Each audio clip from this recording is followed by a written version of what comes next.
Alhamdulillahirabbil alamin. Assalatu wassalam ala Rasulillah. Alhamdulillah sahabat jiwa sekalian, kita bisa bersua kembali.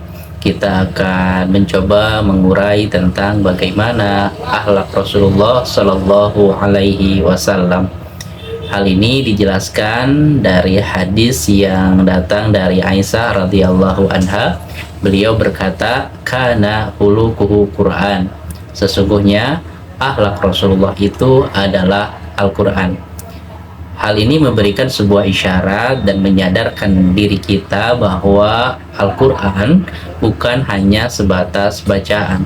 Al-Quran bukan hanya sebatas untuk kita tadaburi makna-maknanya, hikmah-hikmah yang terpendam di dalamnya, tetapi yang paling utama dan yang pertama adalah agar Al-Quran itu memberikan sebuah pengaruh dalam kehidupan kita, agar Al-Quran itu memberikan syibgoh, memberikan sebuah pengaruh dalam pola pikir kita, dalam mindset kita, dalam suasana hati kita, dalam keputusan kita, dan lain sebagainya dari sikap dan tanduk kita dalam kehidupan.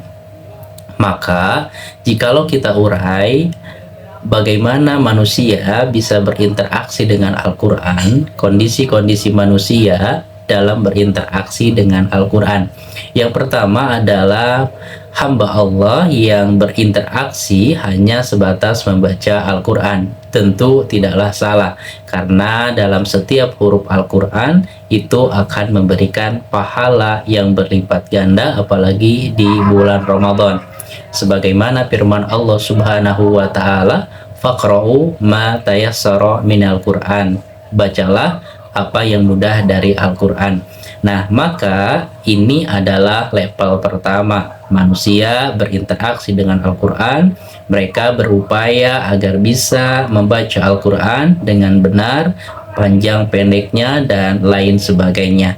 Nah, ini level pertama. Level kedua tentunya adalah mereka yang sudah naik tingkat dalam berinteraksi dengan Al-Quran. Jikalau kita hanya sebatas membaca Al-Quran, maka tentu di sana banyak pelajaran, banyak ibroh yang kita tidak bisa pahami. Kita tidak bisa mengeksplorasi lebih dalam bagaimana Al-Quran itu memberikan sebuah petunjuk, bagaimana penjelasan-penjelasan dan petunjuk di dalam Al-Quran itu tidak akan kita dapatkan. Kita tidak akan membuka, hal tersebut tidak akan membuka hati kita untuk merenung kebenaran, untuk mengikuti kebenaran jika hanya sebatas dalam bacaan saja. Ya, maka level yang kedua adalah mereka yang mentadaburi Al-Quran. Sebagaimana firman Allah Subhanahu wa Ta'ala, afala yatadabbarunal Qur'an am ala qulubi aqfaluha. Apakah kalian tidak mentadaburi Al-Quran, tidak merenungi makna yang terdalam di dalam Al-Quran, atau hati kalian itu terkunci, hati kalian itu tertutup? Maka dalam level yang kedua ini banyak sekali cerita mereka yang bisa mendapatkan hidayah karena mereka merenungi makna-makna di dalam Al-Quran. Bagaimana mereka terketuk hatinya ketika membaca Al-Quran, merenungi apa yang terkandung di dalamnya. Dalam ilmu saintifik banyak sekali ilmuwan, para peneliti yang mereka mendapatkan hidayah ketika mereka melakukan sebuah observasi di lapangan, ketika mereka melakukan penelitiannya, ternyata hasil penelitiannya itu ternyata selaras dengan apa yang disampaikan Al-Quran. Nah, maka logika mereka bermain, maka jiwa peneliti mereka itu meronta-ronta. Bagaimana firman Allah 1400 tahun yang lalu, Al-Quran ini sudah mengatakan sesuatu yang dimana penemuannya ini baru ditemukan di era modern ini. Nah, maka di sanalah ada sebuah titik balik dari sebuah perenungan yang dalam sehingga menjadikannya mendapatkan hidayah dan berikrar, bersyahadat, dan akhirnya masuk Islam. Nah, ini level yang kedua. Nah, maka tentunya kaum muslimin jangan hanya sebatas selesai hanya dengan bacaan saja, selesai dengan target bacaan saja, tetapi harus sampai dengan mentadaburi. Berarti mentadaburi artinya mana-mana yang terkandung di dalamnya sehingga kita bisa mendapatkan insight, kita bisa mendapatkan sudut pandang yang baru dalam kehidupan, kita bisa menikmati sebuah ilmu, sebuah sajian dari Allah Subhanahu wa taala di dalam Al-Qur'an ini. Jadi Al-Qur'an sudah dibedah, Al-Qur'an sudah dibuka pintunya, yaitu dengan terjemahan-terjemahan yang sudah ada di sekitar kita. Untuk apa? Agar kita bisa mendapatkan mutiara yang terpendam yang ada di dalamnya, ya. Analoginya sederhana, seperti kita menginginkan sebuah mutiara, maka tentu kita tidak bisa mendapatinya ketika kita hanya duduk-duduk di pantai saja, tapi kita mengharapkan mutiara, maka tentu perlu sebuah ikhtiar, perlu sebuah effort untuk ya kita berenang dan masuk ke dalam lautan yang dalam ya untuk mencari mutiara-mutiara di dalamnya. Nah, maka ini butuh sebuah perjuangan dan ikhtiar dan juga konsistensi. Nah, dan yang ketiga adalah ini level yang tertinggi yang dimana hal ini kita mendapatkan sebuah role model atau contoh dalam diri Rasulullah Shallallahu Alaihi Wasallam. Al-Quran bukan hanya sebatas bacaan, Al-Quran bukan hanya sebatas untuk ditadaburi, tetapi Rasulullah sudah menjadikan Al-Quran itu hidup dalam dirinya, hidup dalam hatinya, hidup dalam pola pikirnya, hidup dalam tindak tanduknya, dalam bersikap dan lain sebagainya, sehingga hal itulah yang menjadikan sebuah statement, ya, sebuah kesimpulan dari renungan Aisyah radhiyallahu anha bahwa akhlak Rasulullah itu adalah Al-Quran. Maka di sini sebagaimana firman Allah Subhanahu wa taala, hadza kitabu anzalnahu mubarakun fattabi'uh. Ini adalah Alkitab, ini adalah Al-Quran yang kami turunkan dengan penuh keberkahan, maka ikutilah petunjuknya, laksanakanlah pesan-pesan dan nilai yang ada di dalam Al-Quran. Maka disinilah manusia bisa mencapai sebuah tingkatan adab yang tertinggi, sebuah nilai yang luhur, nilai ilahiyah yang ada di dalam Al-Quran. Nah, maka Rasulullah adalah menjadi sebuah sampel, menjadi sebuah role model. Seperti apa sih hamba Allah Subhanahu wa taala yang diridhoi? Seperti apa sih manusia yang Allah cintai, yang Allah inginkan? Maka semua berpadu dalam diri Rasulullah. Nilai Al-Quran dan As-Sunnah ada dalam wujud yang jelas, sehingga Rasulullah Shallallahu Alaihi Wasallam bersabda, dan hal ini memberikan sebuah penegasan untuk kita bagi mereka yang ingin selamat kehidupannya di dunia dan di akhirat. Selamat di dunia, bahagia di akhirat.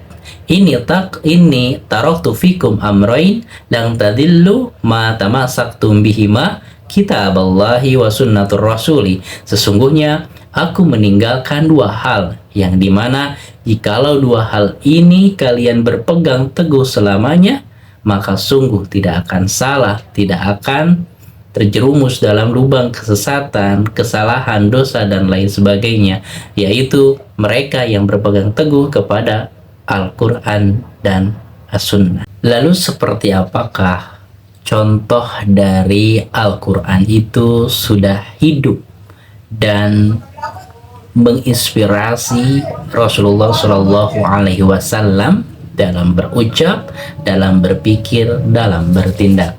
Yuk kita urai secara pelan-pelan.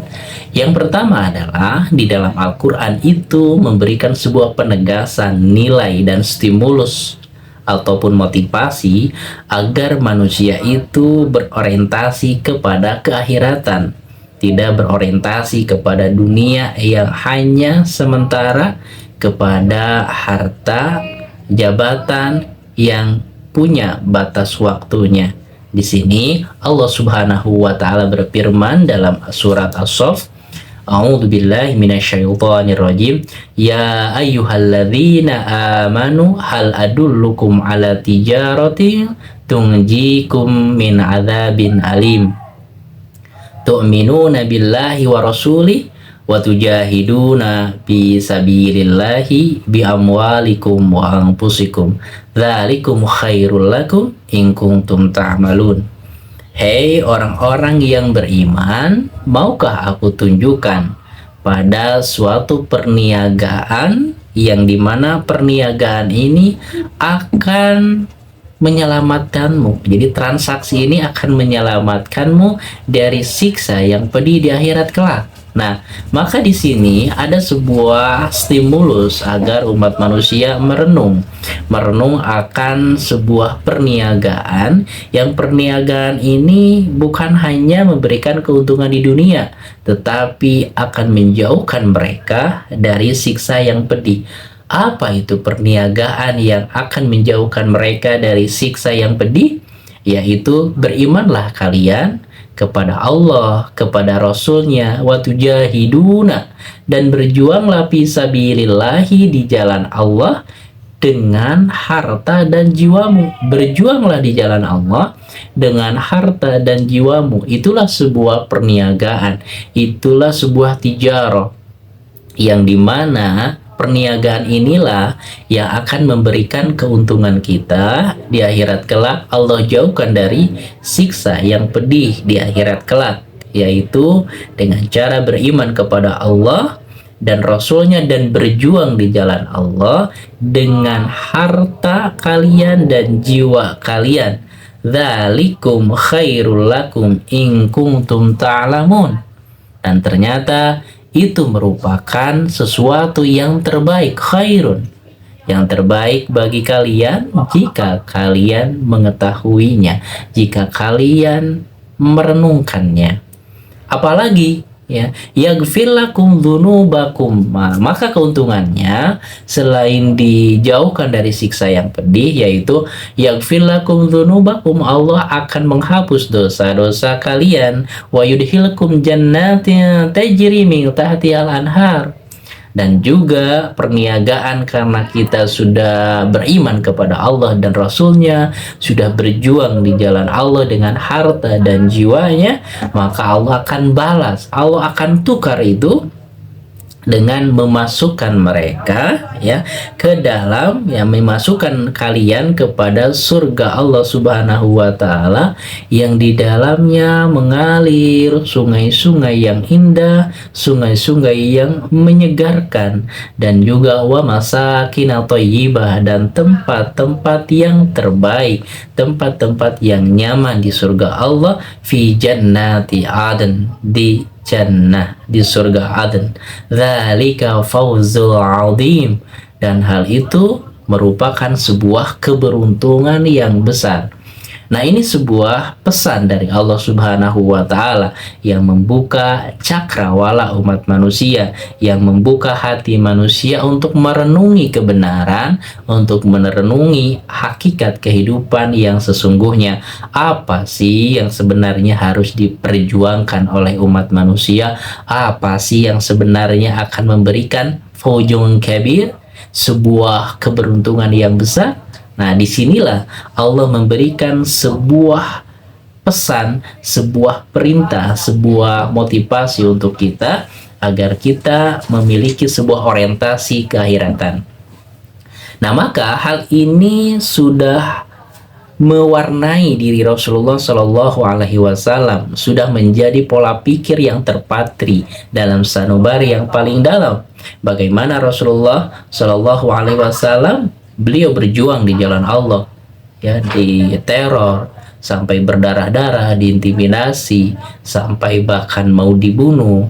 Itu salah satu bagian-bagian dari gambaran bagaimana perjuangan Rasulullah di dalam berdakwah. Ternyata bukan hanya fisik, bukan hanya jiwa yang menjadi ancaman, bahkan harta beliau pun ya disumbangsikan di jalan dakwah.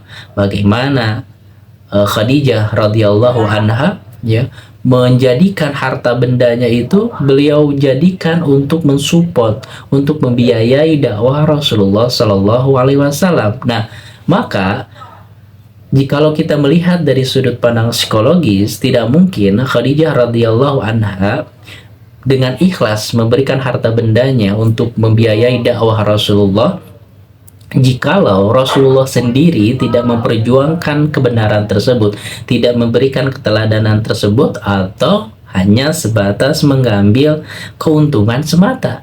Pasti rekan-rekan yang ada di sekitar Rasulullah pun pasti ogah-ogahan, kenapa harus berjuang? Rasulullah juga tidak. Jikalau memang Rasulullah tidak mengamalkan, tapi inilah Rasulullah memberikan sebuah keteladanan, dan hal ini yang memberikan sebuah penguat yang luar biasa untuk para sahabat Rasulullah, keluarganya, untuk berkorban di jalan Allah Subhanahu wa Ta'ala. Maka dalam cerita yang lain kita bisa mendapati bagaimana sebuah usaha yang besar, sebuah keikhlasan yang sungguh luar biasa ketika Abu Bakar radhiyallahu anhu mensedekahkan ya hartanya secara keseluruhan. Nah, ini penting untuk dilihat dari kacamata sudut pandang bisnis gitu. Jadi Abu Bakar ini mengeluarkan, mensedekahkan semua keuntungannya. Jadi bukan aset utamanya gitu, tapi keuntungan dari semua aset yang dimiliki beliau sedekahkan. Kenapa? Karena masih ada ya aset yang utama, yang produktif gitu. Nah, tapi Umar bin Khattab radhiyallahu anhu tidak bisa melakukan itu semua, hanya bisa sebagian. Nah, tetapi ini menjadi sebuah gambaran bagaimana para sahabat Rasulullah menjadikan akhirat itu sebagai tujuan utamanya dan menyadari dengan mawar sendiri bahwa dunia ini adalah tempat sementara, dunia ini adalah jembatan yang mengantarkan mereka kepada negeri akhirat. Dan mereka menyadari bahwa dunia ini adalah tempat bercocok tanam kebaikan, apa yang bisa mereka korbankan, apa yang bisa mereka lakukan dari amal-amal soleh, mereka lakukan dengan sebuah pengorbanan yang terbaik. Nah, inilah salah satu wujud bagaimana Al-Quran sudah mensibgoh, sudah mewarnai ya pola pikir Rasulullah dan juga para sahabatnya, sehingga kita bisa melihat, kita bisa membaca bagaimana kisah-kisah yang luar biasa dari perjuangan Rasulullah mendakwahkan Islam, dan juga bagaimana pahit getirnya para sahabat yang mengikuti jejak Rasulullah dalam memperjuangkan Islam. Yang kedua, salah satu contoh atau sampel dari bagaimana Al-Quran itu sudah menjadi ruh dalam kehidupan Rasulullah, sudah terpatri dalam sanubari yang paling dalam. Yang kedua adalah pola pikir yang senantiasa positive thinking, senantiasa optimisme dalam menghadapi segala rintangan, segala tantangan yang ada di depannya. Allah Subhanahu wa Ta'ala berfirman, Innallaha la yughayyiru ma bi anfusihim hatta yughayyiru ma bi anfusihim.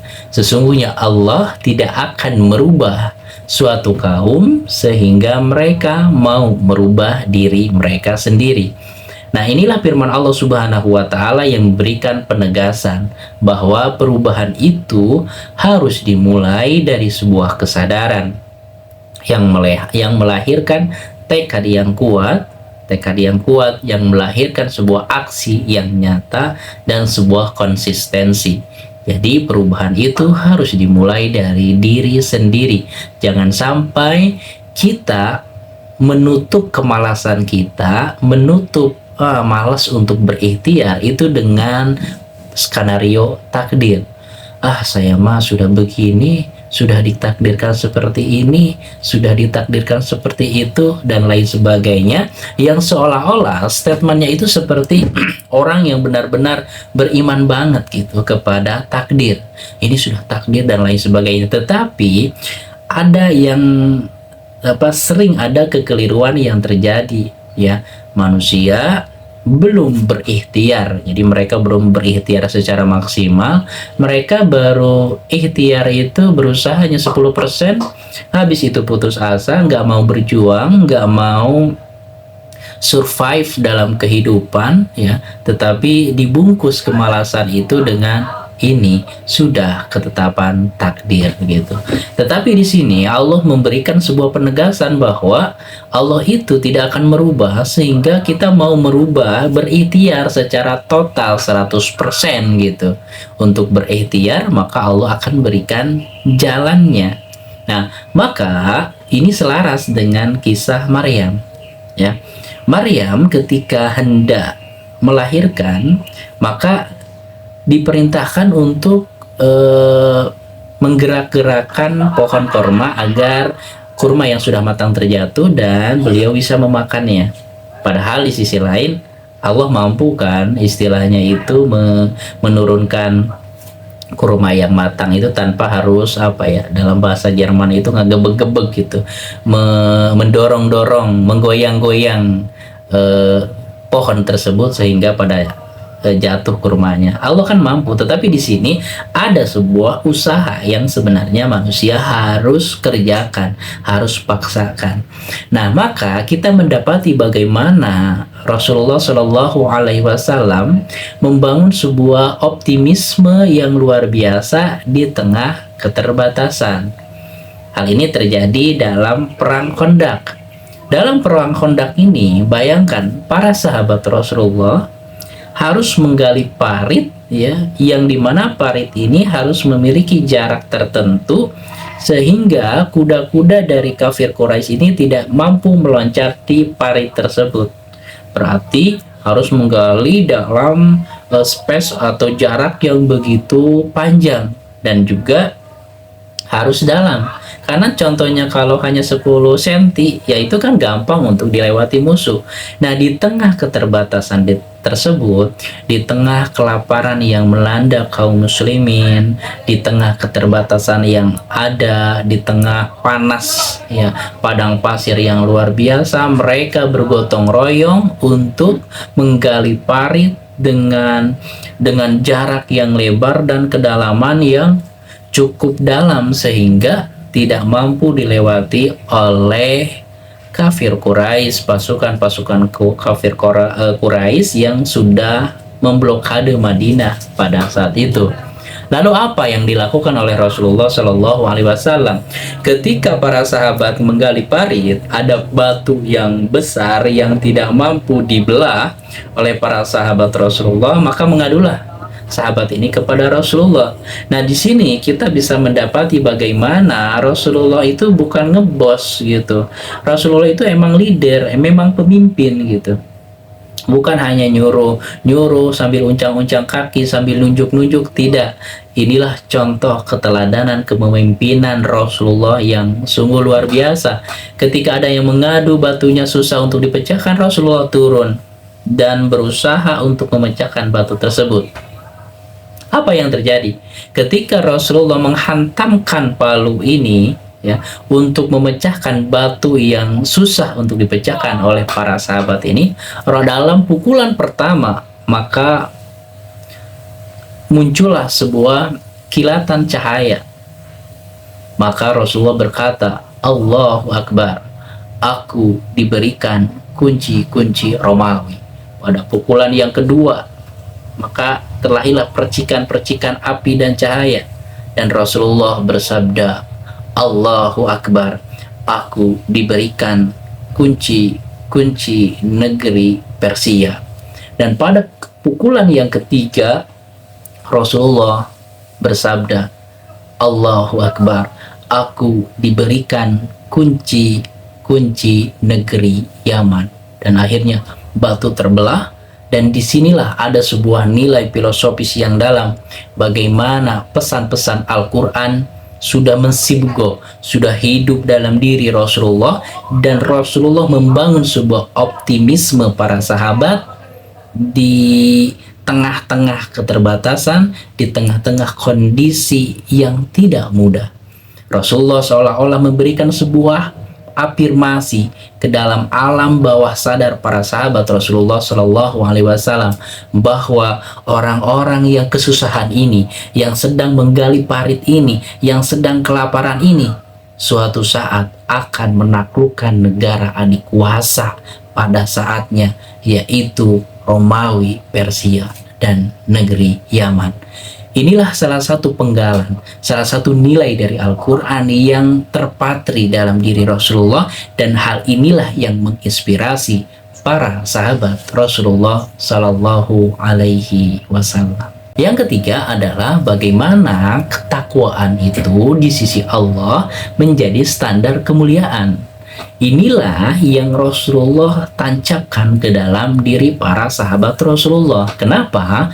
Karena secara psikologis manusia itu, mereka cenderung menghormati orang yang hanya mempunyai sebuah jabatan. Ketika jabatannya mentereng, wah, semua orang mengeluh-elukan. Seorang manusia secara psikologis, ya, mereka lebih memuliakan, lebih menghormati orang yang sukses, orang yang banyak harta, gitu kan, orang lain yang mengaku sebagai saudara, apalagi saudara. Nah, ini menjadi sebuah mungkin fitrah dalam diri manusia, menghormati, mengagungkan orang yang memiliki jabatan, harta, popularitas, dan lain sebagainya. Nah, disinilah Rasulullah memberikan sebuah arahan kepada para sahabat Rasulullah. Allah Subhanahu wa Ta'ala berfirman, "Inna akramakum indallahi atqakum." Sesungguhnya manusia yang paling mulia di sisi Allah adalah mereka yang bertakwa kepada Allah. Jadi ketika seseorang ini mencari keridhaan Allah, mencari sudut pandang yang Allah ridhoi, bahwa kemuliaan itu bukan ada dalam status jabatan, kekuasaan, harta benda, pengaruh, dan lain sebagainya, tetapi yang paling mulia, yang kemuliaan yang menjadi penilaian Allah Subhanahu wa Ta'ala adalah ketakwaan.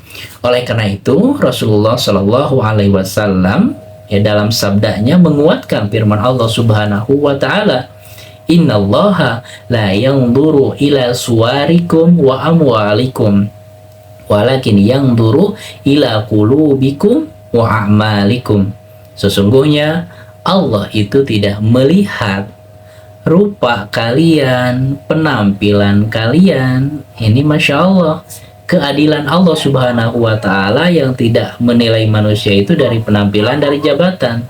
Kalau itu menjadi sebuah standar penilaian Allah, maka sungguh Allah tidaklah adil gitu, hanya menilai manusia dari harta, tahta, dan lain sebagainya. Tetapi di sini inilah bentuk keadilan Allah, bentuk kasih sayang Allah, bahwa sesungguhnya Allah itu tidak melihat rupa kalian, wa amwalikum, dan harta kalian.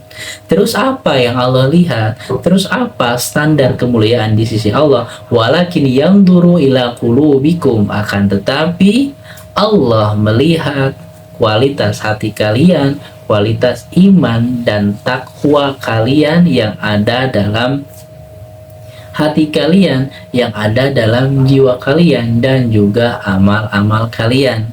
Nah, inilah yang Rasulullah Shallallahu Alaihi Wasallam tegaskan.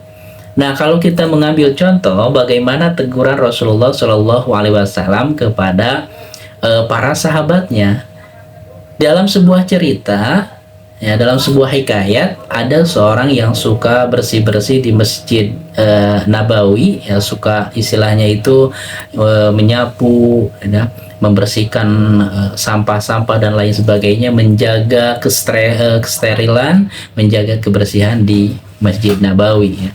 Nah, maka dalam kurun waktu yang cukup lama Rasulullah tidak melihat yang suka nyapu di masjid itu.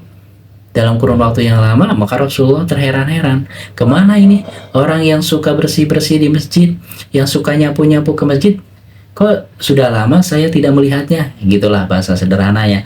Maka sahabat pun menjawab. Nah, inilah yang menjadi sebuah poin penting, bagaimana Rasulullah benar-benar menilai seseorang itu dengan penilaian Allah, dengan penilaian yang sudah Allah perintahkan, agar manusia itu melihat seseorang itu bukan dari sesuatu yang ekstrinsik, bukan sesuatu yang di luar atau yang berkaitan dengan duniawi, tetapi kualitas hati dan amalnya. Para sahabat mengatakan bahwa orang yang senantiasa membersihkan lingkungan Masjid Nabawi itu sudah meninggal.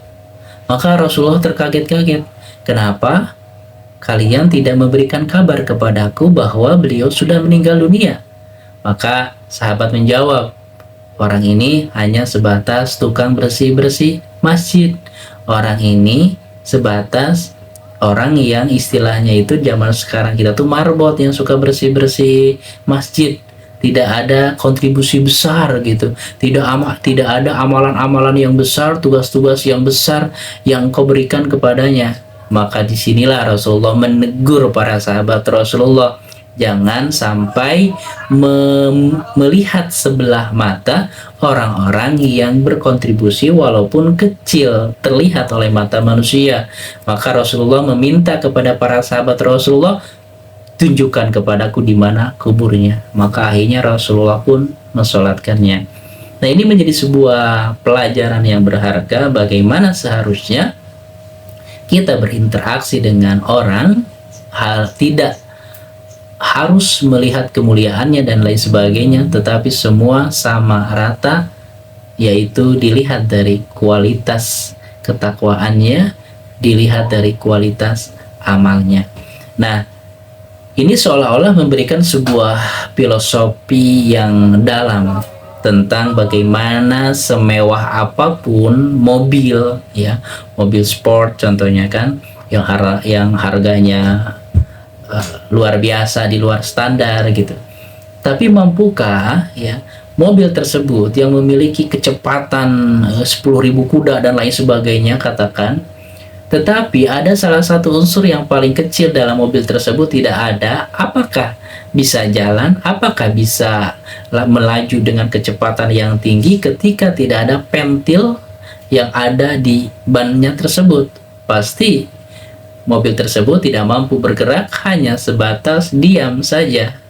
Nah, ini menjadi sebuah pelajaran yang berharga bahwa kita jangan menilai kecil kepada seseorang, walaupun terlihat kontribusinya kecil, tetapi justru inilah yang menjaga kestabilan, menjaga dan menjadi penopang agar terjalannya suatu amal, suatu kegiatan dan lain sebagainya. Sama seperti mobil tadi, mobil yang mewah tapi tanpa pentil yang kecil yang dianggap sepele, ya mobil itu tidak akan bisa melaju, tidak mampu untuk bergerak walaupun harganya tinggi. Berarti sesuatu yang kecil dalam segala hal itu jangan dianggap kecil, karena bisa jadi yang kecil tersebut menjadi sebuah penopang keberhasilan dalam suatu kegiatan, dalam suatu acara dakwah dan lain sebagainya. Demikian para sahabat, beberapa potongan-potongan nilai-nilai Al-Quran yang sudah terpatri dalam diri Rasulullah, dan hal ini memberikan inspirasi untuk para sahabat Rasulullah, sehingga Aisyah radhiyallahu anha melihat dari pola pikir Rasulullah, sikapnya, perjuangannya, pengorbanannya, kesabarannya, semua menggambarkan nilai-nilai yang luhur yang ada di dalam Al-Quran, sehingga beliau mengatakan kana khuluquhul Quran, akhlak Rasulullah itu adalah cerminan dari Al-Quran.